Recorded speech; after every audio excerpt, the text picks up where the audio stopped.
Hello दोस्तों, आप सबका स्वागत है स्टडी कैफ़े में। आज हम करेंगे हिस्ट्री से रिलेटेड कुछ ऑब्जेक्टिव क्वेश्चंस। तो चलिए शुरू करते हैं। पहला क्वेश्चन है, अशोक के शिलालेखों को पढ़ने वाला प्रथम अंग्रेज कौन था? John tower, Harry Smith, Charles Metcalfe, James Prinsep. तो इसका आंसर होगा जेम्स प्रिंसेप, जो था अशोक का शिलालेख को पढ़ने वाला पहला प्रथम अंग्रेज था। और इसका खोज जो है, अशोक के शिलालेख का खोज किया था 1750 ईस्वी में फैंथलर ने 1750 ईस्वी में अशोक के शिलालेखों का खोज किया था। और 1837 ईस्वी में जेम्स प्रिंसेप ने इसे पढ़ा था। तो चलिए आगे देखते हैं आगे का क्वेश्चन। आगे का क्वेश्चन है, एशिया माइनर स्थित बोगाजकुई का महत्व इसलिए है कि पहला ऑप्शन है, वहाँ से जो अभिलेख प्राप्त हुए हैं उनमें 4 वैदिक देवताओं इंद्र, वरुण, मित्र व नासत्य का उल्लेख मिलता है। दूसरा ऑप्शन है, मध्य एशिया व तिब्बत के बीच एक महत्वपूर्ण व्यापारिक केंद्र था। तीसरा ऑप्शन है, वेद के मूल ग्रंथ की रचना यहीं हुई थी। और चौथा है, इनमें से कोई नहीं। तो इसका आंसर है पहला। जो वैदिक देवताओं का उल्लेख मिला था उनमें 4 देवता थे। पहला थे इंद्र, वरुण, मित्र व नासत्य। तो चलिए आगे का क्वेश्चन देखते हैं। आप सबको मतलब सुनकर ही जवाब देना है, पढ़ तो हम रहे हैं ऑलरेडी ही। तो ज़्यादा पढ़ने पे ध्यान मत दीजिएगा, सुनने पे ध्यान दीजिएगा, जिससे आप सबको बनाने में सहूलियत हो। न्यूमिस्मेटिक्स क्या है? न्यूमिस्मेटिक्स क्या है? तो पहला है प्राचीन पांडुलिपियों का अध्ययन। दूसरा ऑप्शन है सिक्कों एवं धातुओं का अध्ययन। तीसरा है ताल पत्रों का अध्ययन। चौथा ऑप्शन है ताम्र पत्रों का अध्ययन। तो इसका आंसर है सिक्कों और धातुओं का अध्ययन। चलिए आगे का क्वेश्चन देखते हैं। हड़प्पा एवं मोहनजोदाड़ो की पुरातात्विक खुदाई के प्रभारी थे। देखिए यहाँ पे खुदाई के बारे में पूछ रहा है, खुदाई के प्रभारी कौन थे? तो ऑप्शन देखते हैं, लाई मैकाले, सर जॉन मार्शल, लाई Clive, colonel Tod.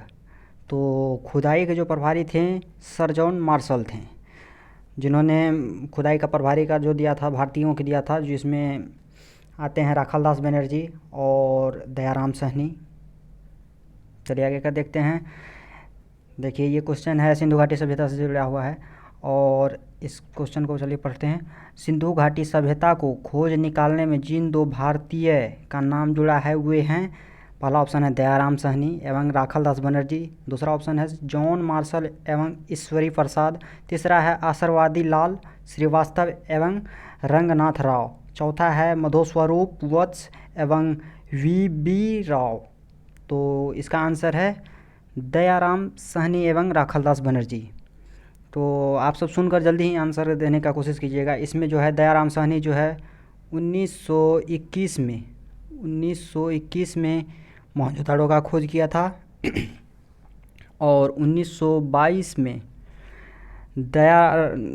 Rakhaldas Banerjee ने मोहनजोदाड़ो का खोज किया था। 1921 में दयाराम साहनी ने हड़प्पा का, 1922 में राखालदास बनर्जी ने मोहनजोदाड़ो का। चलिए आगे का क्वेश्चन देखते हैं।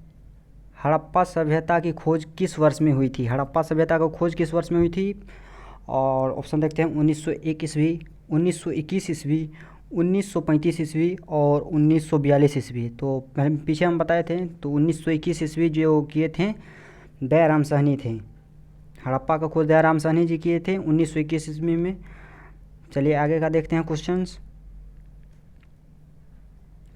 निम्नलिखित में से विद्वानों में से हड़प्पा सभ्यता का सर्वप्रथम खोजकर्ता कौन था? बोल रहा है हड़प्पा सभ्यता का सर्वप्रथम खोजकर्ता कौन थे? तो ऑप्शन देखते हैं, sir John Marshall, R D. Banerjee, A Cunningham, Dayaram Sahni.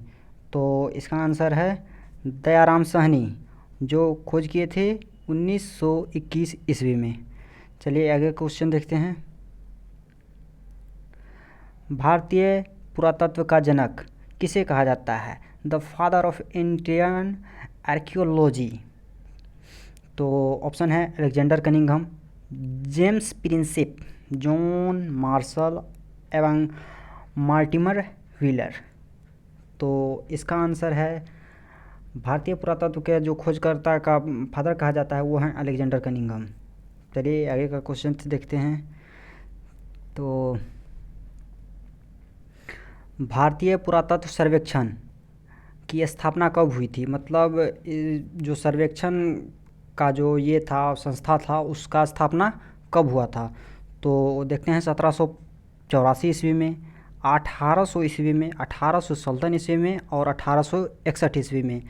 तो ये हुआ था 1861 ईस्वी में। और इसका जो जनक है भारतीय पुरातत्व का जनक जो है अलेक्जेंडर कनिंघम को कहा जाता है। चलिए आगे का क्वेश्चंस देखते हैं।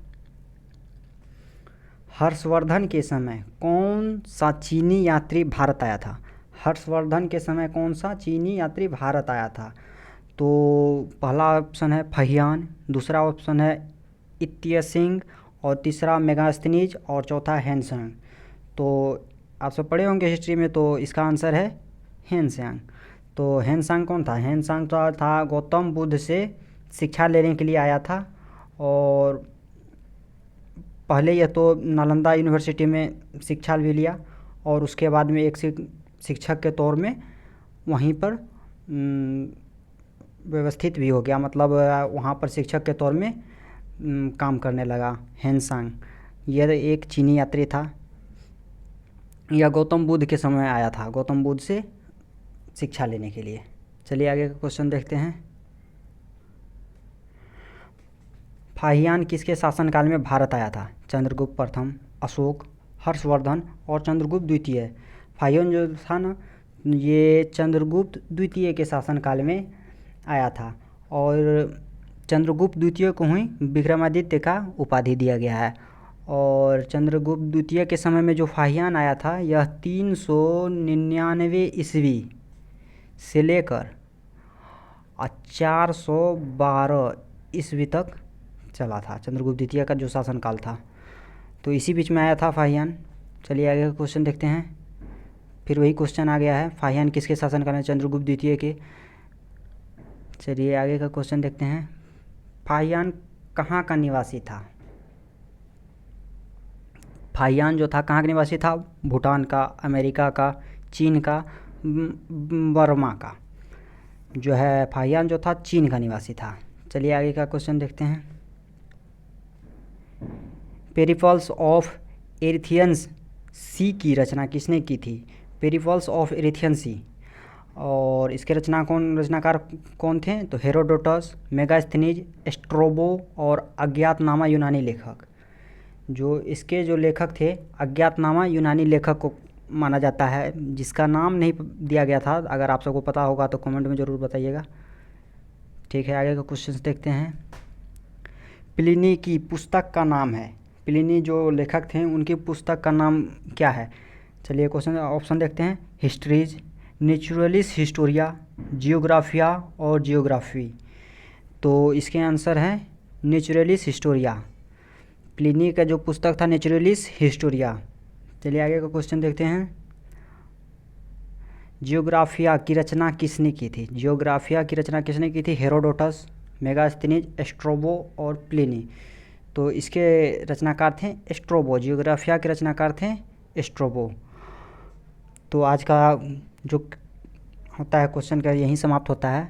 आगे भी और भी क्वेश्चन लाएंगे जो दरोगा स्पेशल भी होगा, और हिस्ट्री, साइंस और ज्योग्राफी इससे संबंधित और भी क्वेश्चन आएंगे वीडियो।